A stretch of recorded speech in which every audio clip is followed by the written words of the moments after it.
happens when the person everyone admires is hiding something they're terrified to name? And what does it really cost to keep a secret once it starts running your life? Today's conversation isn't about sobriety the way we usually talk about it. It's the moment that hiding stops working and the courage it takes to tell the truth, even when everything is on the line. If you're sober and your life looks good on the outside, but there's still part of your story that you keep tucked away, you're not alone, and you're in the right place. Welcome to Sober Life Rocks. This podcast is for people who've done the work quietly, who've rebuilt without applause, and who feel a pull, sometimes faint, sometimes loud, to use their voice to help someone else, but they aren't sure if they're allowed to be seen yet. Each week, I sit down with people who've walked through addiction, public or private shame, and long sessions of rebuilding, and who eventually found the courage to stop hiding. You don't have to take notes. You don't have to reach out. You can just listen quietly. And if something stirs, we'll leave space for that. I'm Margie Schaller, and today's conversation is one I've truly been looking forward to. My guest today is Laura Cathcart Robbins. Laura is the best-selling author of Stash, My Life in Hiding. She's host of the podcast Only One in the Room, and a powerful voice in conversations around race, identity, recovery, and truth-telling. Laura's been featured on MSNBC, The Tamron Hall Show, Dr. Phil, and C-SPAN.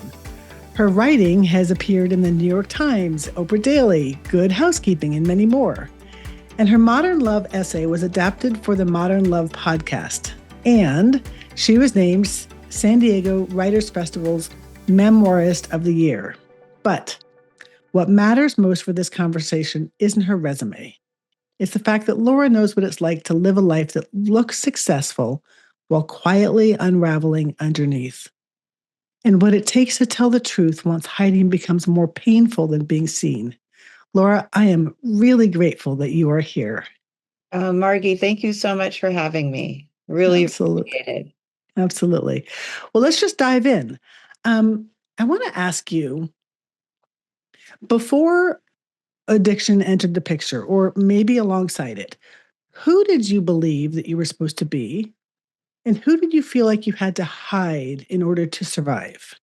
Like, I'm curious about the early split between the outer life and the inner life.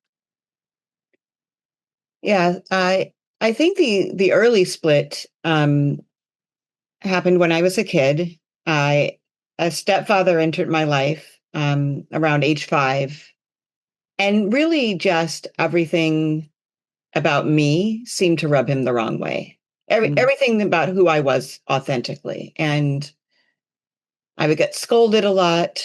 The house or we actually never lived in a house, but we lived in a series of apartments. But my home was violent because of him. And even though the violence physically was never directed toward me, there are many ways one can be violent, and one is just energetically. But he was also a rager. He would shout and scream and berate. And so, in order to avoid that response, and in order to avoid him being physically violent with my mother, I decided to try to please him, to not rub him the wrong way. And I think that was the beginning of the split for me. Mm. Yeah. So how did that then carry on into sort of who you became? Yeah. At that time, I was in Cambridge, Mass. I went to the Cambridge Montessori School, which I visited there recently to see like my old classroom. It was really fun, but I brought Scott with me, my boyfriend, who I met in rehab 17 years ago. I know we're going to get to that, but but that school was all white at the time. This was the very early 70s. It was an independent school. There just weren't any Black kids in this school. There were a couple of Asian kids in the school, none in my class, and I was the only Black kid in my class, even after a couple more Black kids came into the school. So I also lived in a Black, like kind of middle class neighborhood. but it was all black. So I would switch to like blend in at school when I got there and switch to blend in my neighborhood when I got back. It's called code switching, but it was easier for me, I think, because of the split that had already occurred in my own home. So it was not very difficult for me to just edit parts of myself wherever I was or add in things that were required. So that that I did, for years without thinking about it because most of the time, um, with the path that I've chosen in life and the rooms that I've been in, I'm either, of one or two Black people in the room, maybe. And still that exists. Like most of the recovery rooms I'm in, I'm either the only one or maybe there's one more. I sit on a board, I sit on an advisory board. I'm the only Black person in both cases. Like it's usually just me. So it's not something I think about. I just assimilate, in the way that is appropriate for my surroundings. So where did alcohol come into the picture and what did that serve in your life? Yeah, that's a little bit, um, well, I mean, when I was a teenager, when all my friends were starting to drink, I hated it. I would pretend to drink and then like throw it out. And, I love Really? Pepsi. Yeah, I love Pepsi. Like that's what I wanted to drink all the time. In my 20s, I drank socially and still really never liked it. But I liked being social with my friends. I liked the idea of going out and like getting blasted and like having fun. It didn't call to me after like it what happened later in my life. Then I absolutely had the power of choice and I chose most of the time not to drink because I had some ambitions career wise and it just didn't serve it. Like it would have been too difficult for me to be active in drinking and do what I wanted to do. Uh and that and I have alcoholism all up and down my father's side of my family. My grandfather had 17 siblings. Not all of them lived, but he had 17 siblings, and all the men died from alcoholism. They all Mm. died of alcoholic deaths.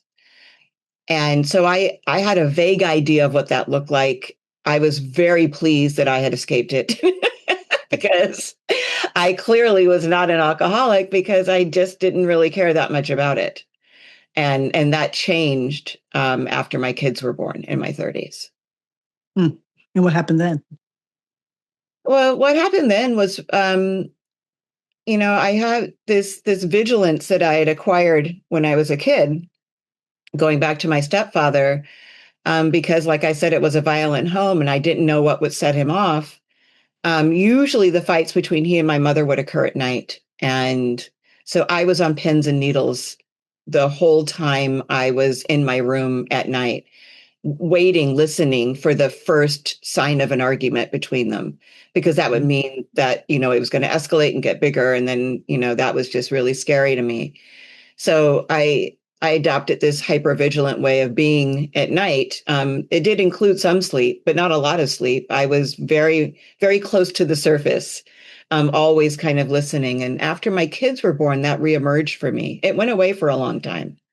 But as soon as my kids were born, like the first pre-wake up whimper, like just the Mm. first sound, I was up like a fireman and, Mhm. hovering near the crib or the bassinet or wherever just to see if they were going to wake up.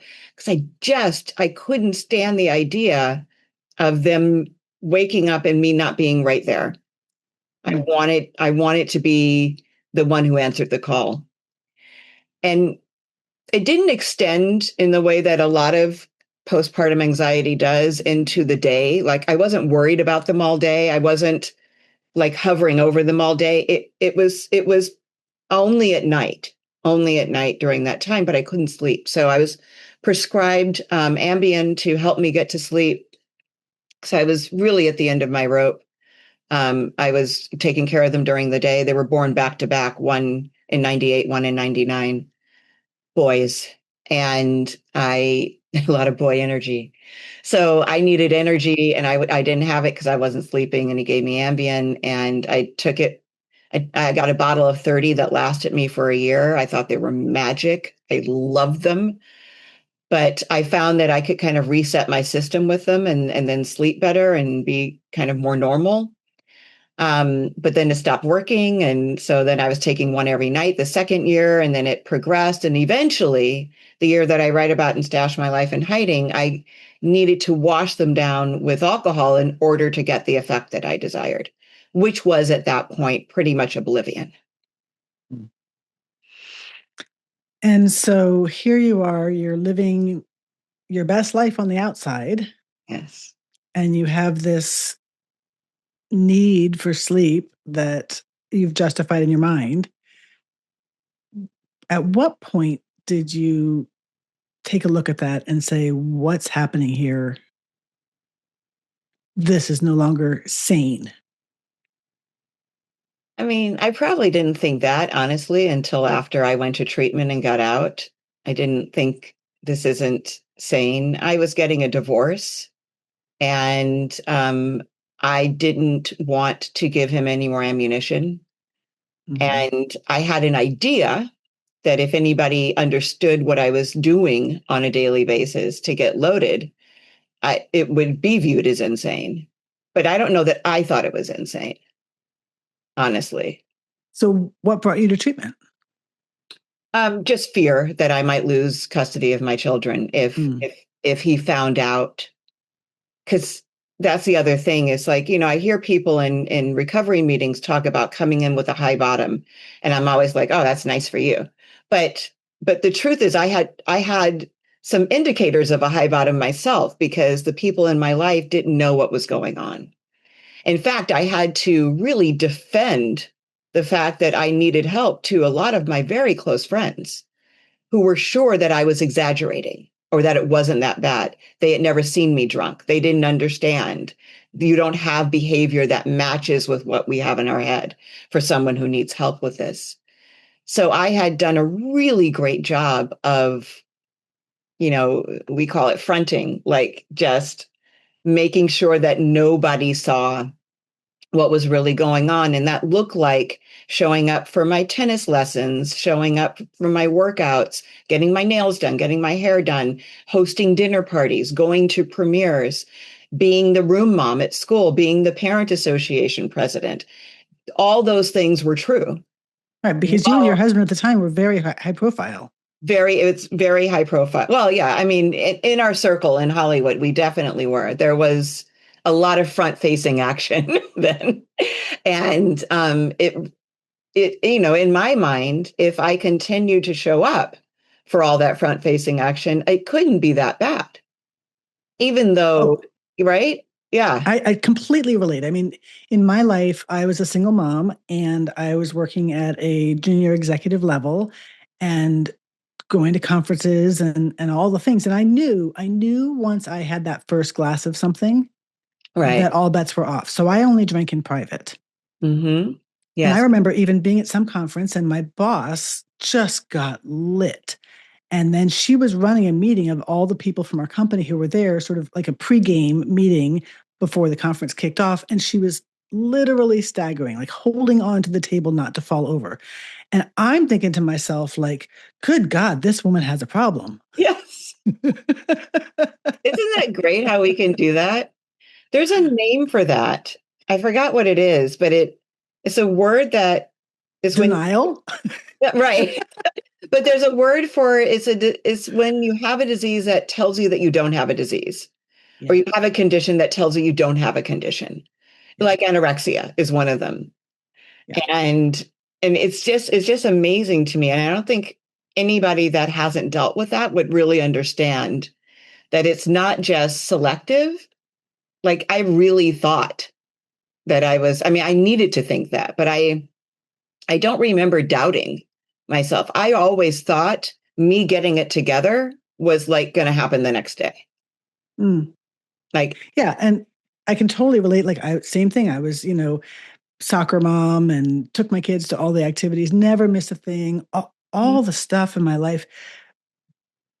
But I did reach a point where I could feel the edges fraying pretty noticeably. And when you said, I too went to treatment, and I had to defend it to my daughter and my son and my friends. Like, people just couldn't understand. But I didn't tell hardly anybody. Oh, I didn't tell So anybody. Yeah. that's kind of where I'm gonna move into next is like, was there a specific moment, because you've gone so public with it, when you knew that this truth had to come out? And what was the inner dialogue you had with yourself? Um, at first, in treatment and post treatment, I was deeply ashamed of being an alcoholic mom, of going to recovery meetings and saying those words out loud, and just going to recovery meetings, period. Like, God forbid anyone that I played tennis with saw me standing outside of a church at 9 a.m. on a Monday, Right? waiting to go into a meeting. And I really just couldn't reconcile how I was going to live the rest of my life this way, because it was so just the mortification was so debilitating to me. And you know, I had lived really privately. And actually, in hindsight, I understand that I lived secretly, but I didn't think that at the time. I always just think of myself as a private person, and I am still a private person. I'm a very private person, but I've learned the difference between privacy and secrecy. Mm. And Can you say more about that? yeah, I mean, the secret is something that I'll die if you find out, if anybody finds out. And private is just that's my business. It's not Mm. anybody else's business. I don't talk about my sex life, with anyone, honestly, except for, my partner. Not in any detail. I have a lot of friends who do. Like, they're really open about it with everybody, and I love them for that, but that's just not me. I don't talk about whatever happens in the bathroom with people. I'm very private about that. It's not a secret, though. If you found out about it, I wouldn't die of embarrassment. It's just Yeah. private for me. I don't talk about those things. I don't talk about my kids publicly. I talk about them with my friends, but there's a line there that's their lives. That's not my story to tell. It's private Mhm. information, and it can be theirs to share. So I have these very clear lines in my head about what's private and what's secret. But if I have a stash of cookies in my office, and I'm going to be really upset if Scott gets too close to it and discovering it, that's a secret, Yeah. right? Yeah. If Yeah. I have a container of cookies in my private office that he walks by every day and maybe takes one from, that's private, but it's not a secret. And the Yeah. secret is the thing that burns for me. It Yeah. it hurts.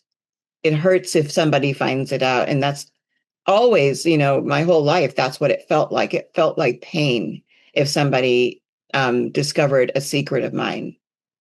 So I've been, since, I've gotten sober, I've been really, not the whole time, but one of the things that I did was to get really clear on the delineation between those two things.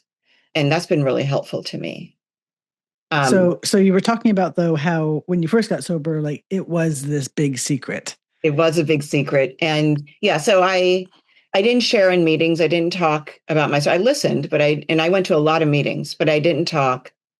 Um, and when I did talk, I also write about this in my book. Someone in the meetings that was sitting there, who was going, to the meetings as well, started to report to my then ex-husband what I was talking about in the meetings. And I Mm. didn't put it together until probably the fourth time it happened. And I was like, oh, and we were at the tail end of our divorce.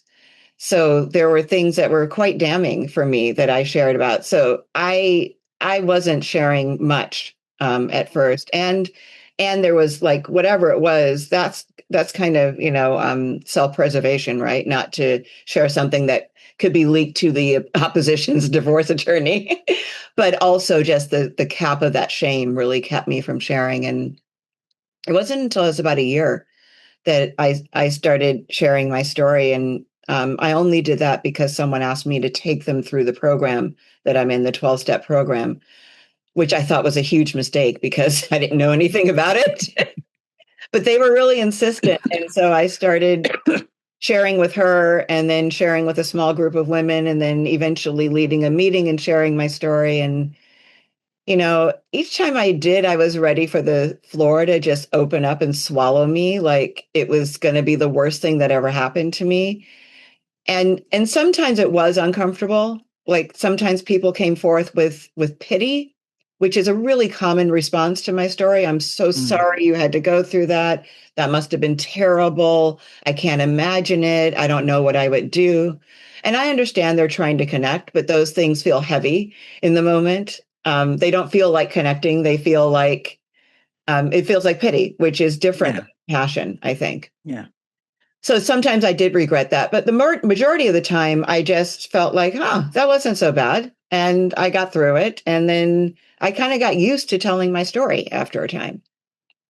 So, because I also grew up in my sober journey in 12-step meetings, um, other than the outlier of this person who shared some of your information, and there are those, it's a fairly safe community to do that in because what you get is the people nodding their heads and going, oh, yeah, oh, I get it. Yeah, me too. And laughing with us and crying with us. When and how did you make the decision to then start letting people outside of recovery know your story? Well, I mean, kind of right away, I told everybody that was close to me. That's when I had to defend like why I went. And I didn't tell anybody before I went, but I told everybody, I write about these four friends that I have in the book that none of them need to be in recovery. and and so I told them right away and they were kind of like, I don't get it, but if it's good for you, then that's great. And I think I told because I was on the board at my son's school and I told our board chair and I told her because very often we would fundraise. And when we met our goal, they would bring in champagne Yeah. and everybody toasted it with a glass. And it was just kind of a ritual for this board. And I told her when I saw that we were about to meet our fundraising goal, and she brought in a bottle of sparkling cider for me very discreetly Oh, and poured it into a glass. We actually there were caterers there doing that, and immediately the woman next to me is like, "You're not drinking champagne," so like the whole table went around. And the spotlight was on me, and so that's how they all found out that I was sober was because of that. But she had really tried the board chair to make it as discreet as possible. I bless her for that. And then after they knew, I kind of started just not caring because yeah. that was kind of like, I'm sitting on this board with all these, attorneys and judges and doctors and very high profile people with very important jobs. And I did care what they thought of me. And maybe they were the people I cared most about what they thought about me because they didn't know me that well. And I'm the only Black one and I want to leave a good impression. But once they all knew, it was kind of like, I don't really care who knows anymore. So I didn't broadcast it, but if it came up, I was very open about it. So tell me about then the decision to write this book because writing a memoir like Stash, it's not just, the art of writing, like it's full exposure.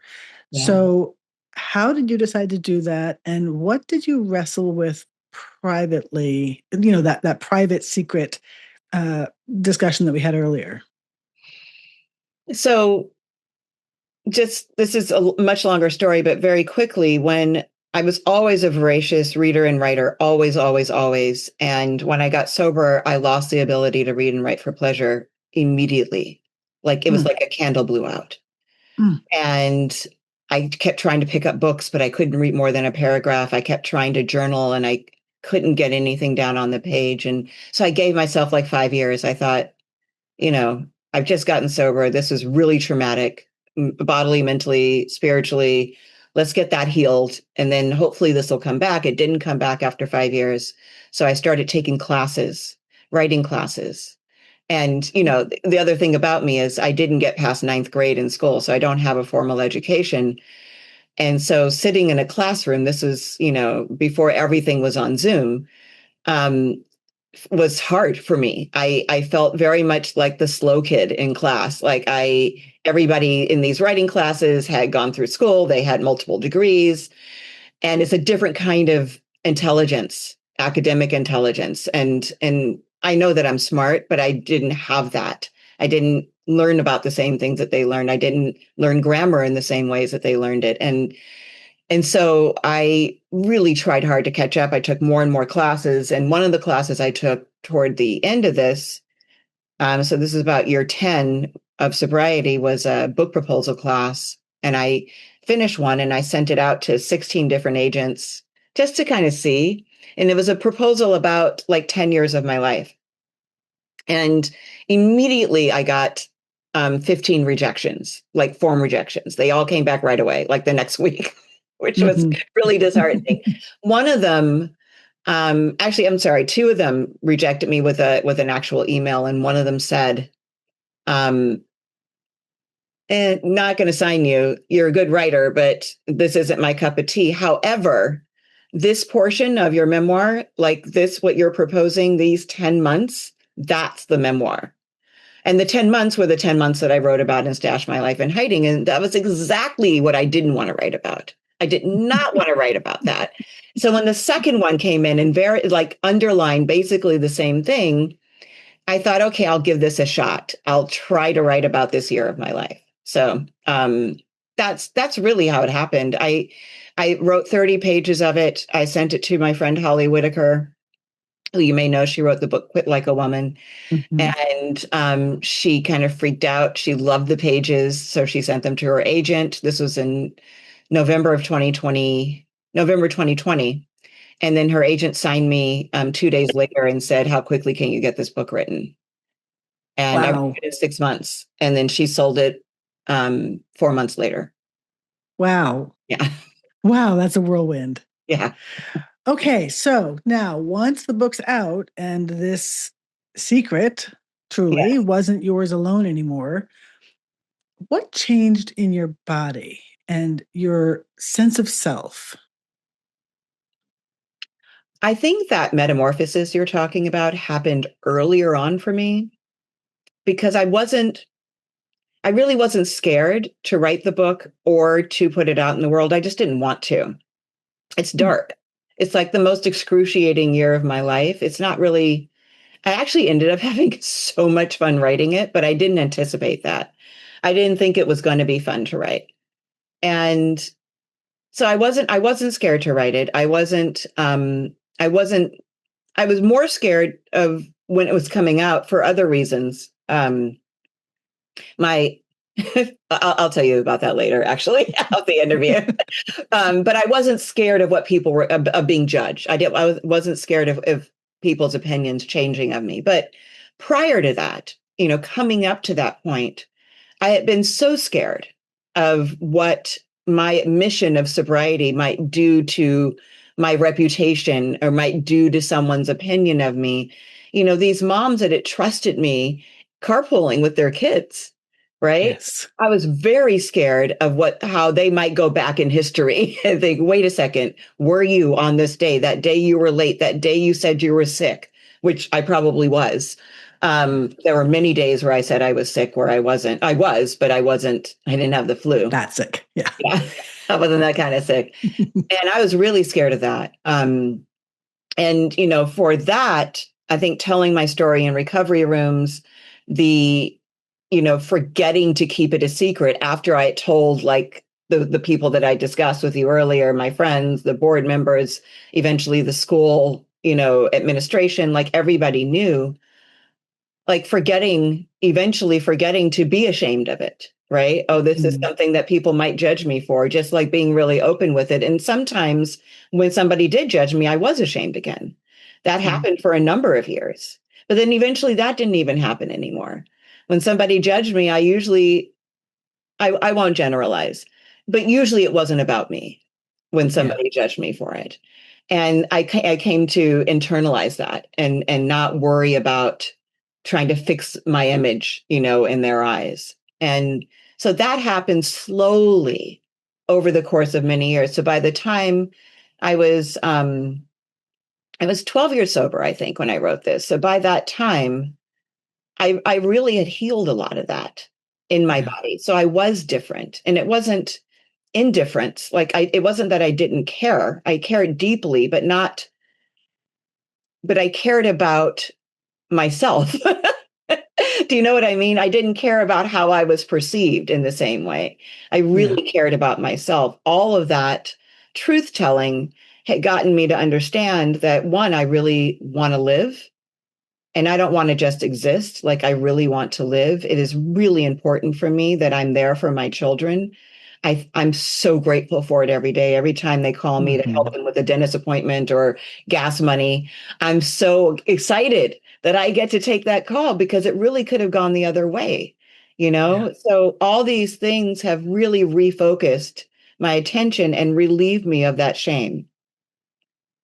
It's beautiful. I'm thinking about early in the conversation, you talked about, you know, being the only Black kid at school and learning to morph yourself from your childhood and the things that we do when we're in our addiction to try to navigate and create, these different fronts. Tell me today, what let me say this differently. What I have learned in my life is that I have certain coping skills that I learned from my traumatic childhood that absolutely did not serve me as an adult. Like, Mhm. I had to control everything because my exterior life growing up was so out of control. But when I've learned now at 20, almost 22, 20, 21 years sober, I've learned now to dial that back so that I don't have to control everybody all the time. Doesn't mean my head doesn't sometimes say I do, but I don't have to act on it. But those skills have made me an incredibly good project manager. Mhm. Like, I can take anything with a zillion details and wrestle it to the ground like nobody's business because I grew up with that skill. So I'd love to know, as you look back on kind of all these different things that may have made you feel different or may have made you feel less than or may have made you feel like you couldn't be who you truly are, where has that taken you now? That's a really good question. Thanks. I'd like to steal yours, but I'm actually not even sure that's true for me, although I love to run shit. Like, if I could run my boyfriend's life and run my kids' lives and run my parents' lives, I would be so happy. There would be I'm with nothing you. in me that would be like, no, that's not the job for me. That's totally the job for me. I really do. I do enjoy, and I know that my desire for control comes from being so out of control when I was a kid and not having control in my own home and growing up like that. Um, the feedback I get from people most of the time is how calm I am, that my energy does not, what's the word I'm looking for? It's not erratic. It doesn't bounce around a lot. I'm pretty steady. And, I think a lot of that is from, having that home where I grew up in and retreating into to books and then later on television.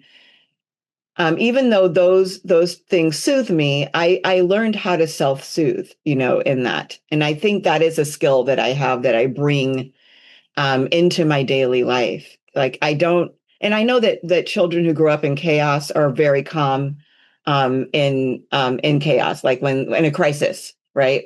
There's Yeah. something about that we go like, oh, I know how to handle this. Um, I'm also very disciplined because I had to be super disciplined about what I did and what I didn't do so that I wouldn't attract the wrong attention. Hmm. And that discipline now is quite good for me. I wake up in the morning around 6, I meditate, I work out, I do that without fail. I drink a liter of water. I do all of that before I come in and do my admin stuff. And I do that before I start writing for the day. And then I write for the rest of the day with a break for lunch.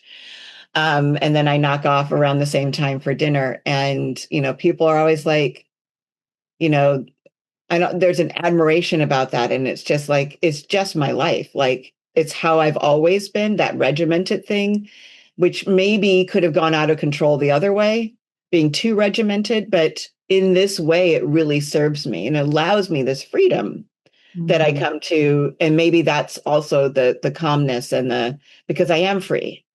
The discipline, the self-discipline allows me to be free. And my moods don't swing back and forth or up and down very often. I honestly kind of go to bed pretty happy and wake up pretty happy.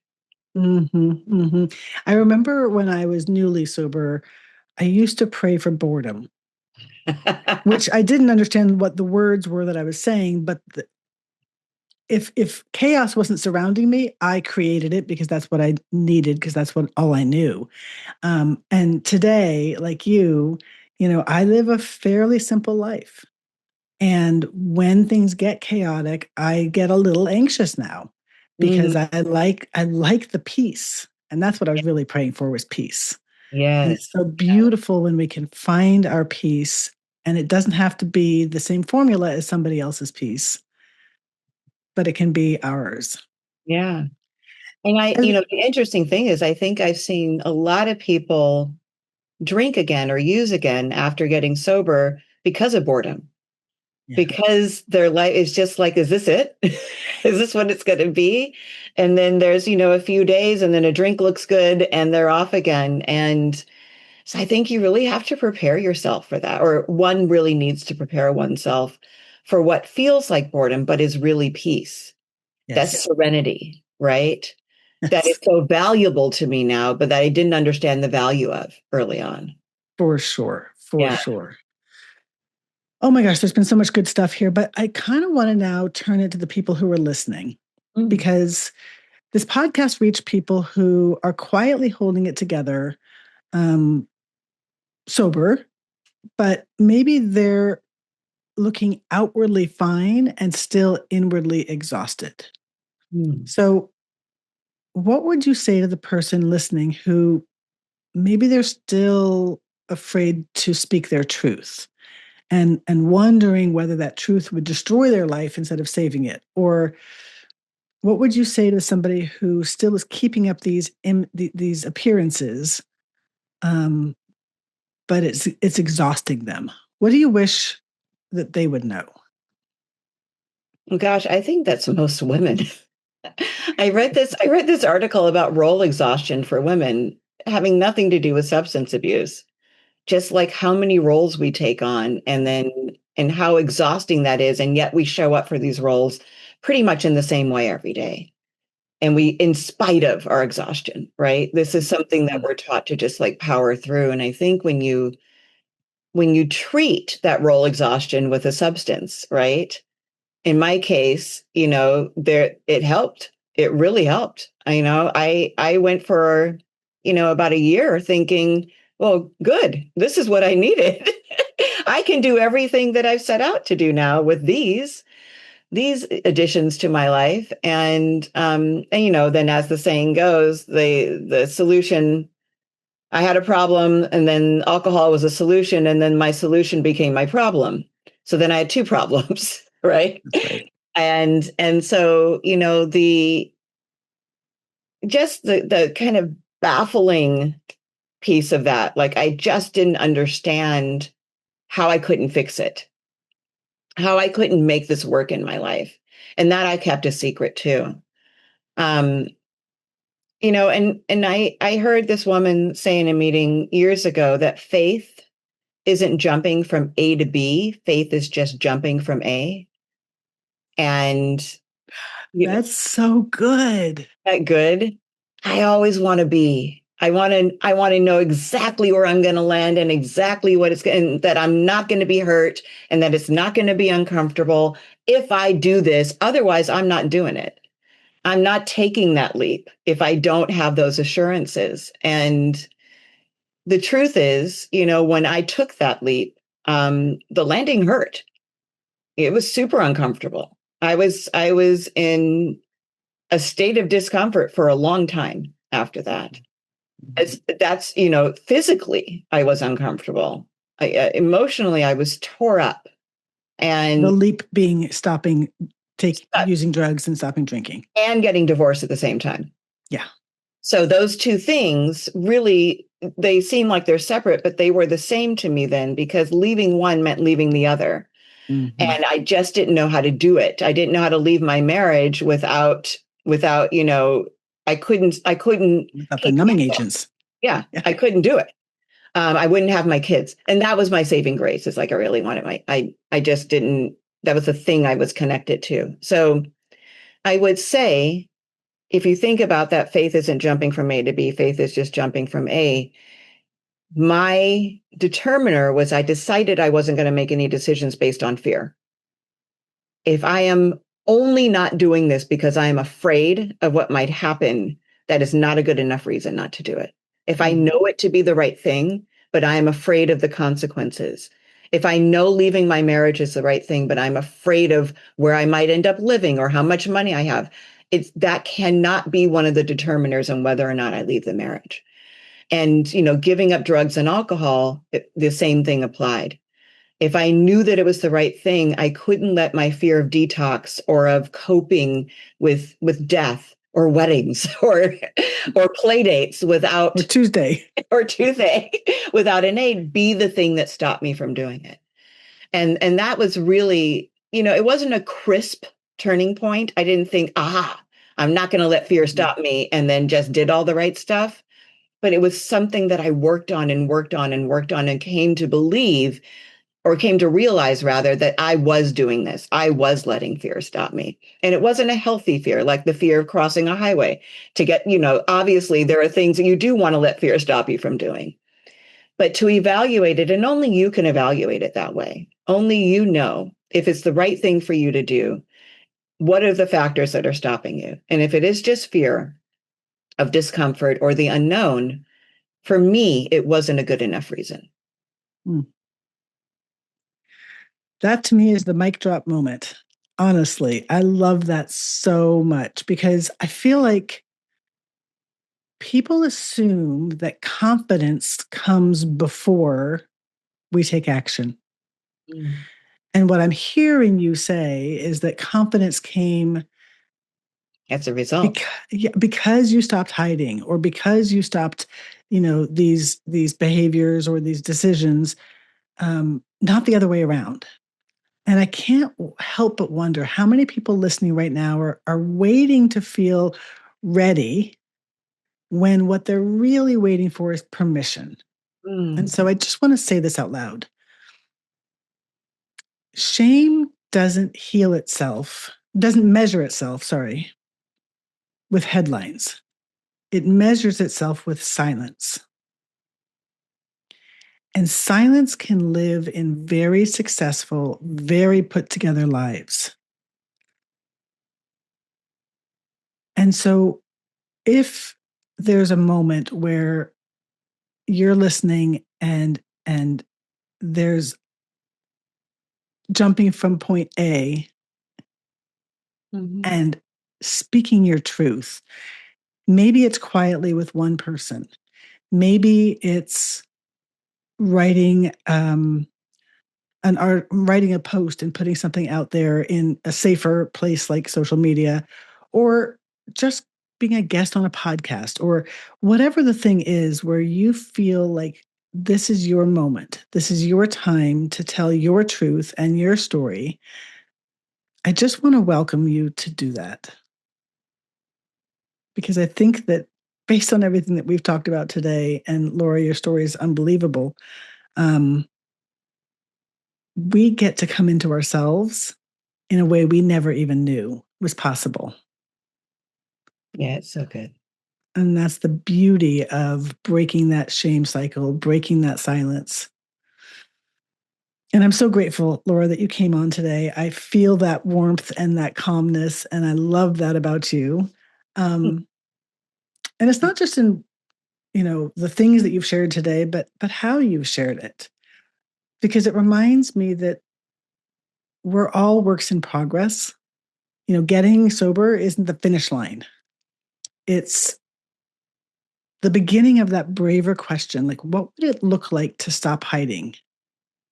And so to everybody listening, you don't have to step forward boldly and write a book today. You don't have to raise your hand. You don't have to know what's coming next. But if something in this conversation stayed with you, that matters. And if you ever want to reach out to me, even with a single word, just know that I'm here for you as well. Thank you, Laura, for coming on the podcast. Thank you, Margie.